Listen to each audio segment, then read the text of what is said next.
வணக்கம். G3 செய்திகளோடு இணைந்திருப்பது எழிலிராமன். தஞ்சாவூரில் நூற்றாண்டு கண்ட கரந்தை தமிழ்ச் சங்கத்தின் ஐம்பெரு விழா சிறப்பாக நடைபெற்றது. இனி விரிவான செய்திகள்.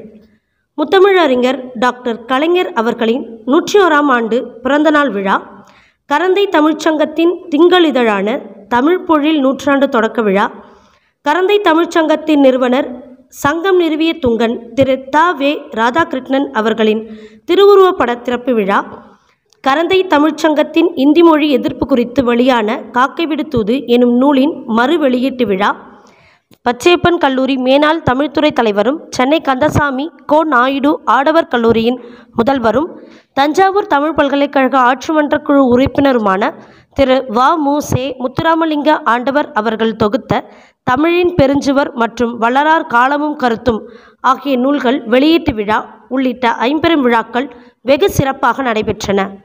இவ்விழாவில் தமிழ்வேல் உமாமகேஸ்வரனார் கரந்தை கலைக்கல்லூரியின் முதல்வர் முனைவர் திரு இரா. ராசாமணி அவர்கள் வரவேற்புரை ஆற்றினார்.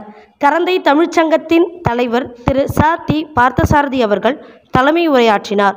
கரந்தை தமிழ்ச்சங்கத்தின் செயலாளர் திரு இரா. சுந்தரவதனம் அவர்கள் முன்னிலை வகித்து சிறப்பித்தார்.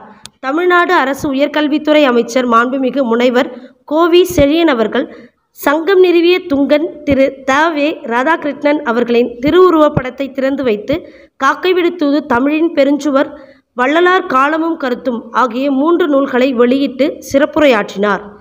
G3 செய்திகளுக்காக மாநில செய்தி பிரிவிலிருந்து மா. மதிவதனன்.